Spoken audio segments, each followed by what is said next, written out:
In other words, my friends, Putin welcomed to the Kremlin the man who overthrew his former ally, and the meeting was full of formalities.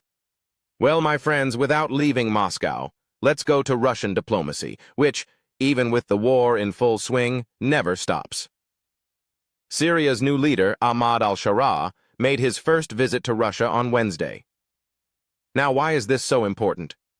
Because it was the rebel offensive led by him last year that removed Bashar al Assad from power. Assad, who was a major Russian ally. And do you remember where Assad fled to? That's right. You guessed it. To Russia. It was Putin who granted him asylum. So, my friends, Putin welcomed to the Kremlin the man who overthrew his former ally, and the meeting was full of formalities.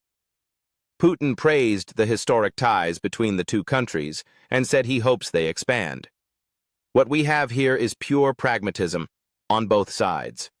For Russia, it's essential to maintain its military bases in Syria, the air base and the naval base, which are the only ones it has outside the former Soviet Union's territory and are crucial for Russia's military presence in the Mediterranean. Kremlin spokesman Dmitry Peskov confirmed that the future of those bases was on the agenda.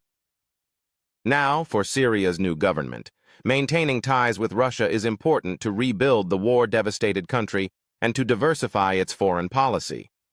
Al Sharaa himself, who recently said in an interview that he would use all available legal means to demand Assad's trial, was very diplomatic in his meeting with Putin. He spoke of the long historical relationship and shared interests, and said that Syria still depends on Russian production and expertise, especially in the energy sector. He concluded by saying they are trying to restore and redefine the nature of that relationship. This is geopolitics in its rawest form. Even after being on opposite sides of the Syrian civil war, the new Damascus government and the Kremlin now see that they need each other to secure their interests. And Putin, who granted asylum to the ousted dictator, now rolls out the red carpet for the man who toppled him.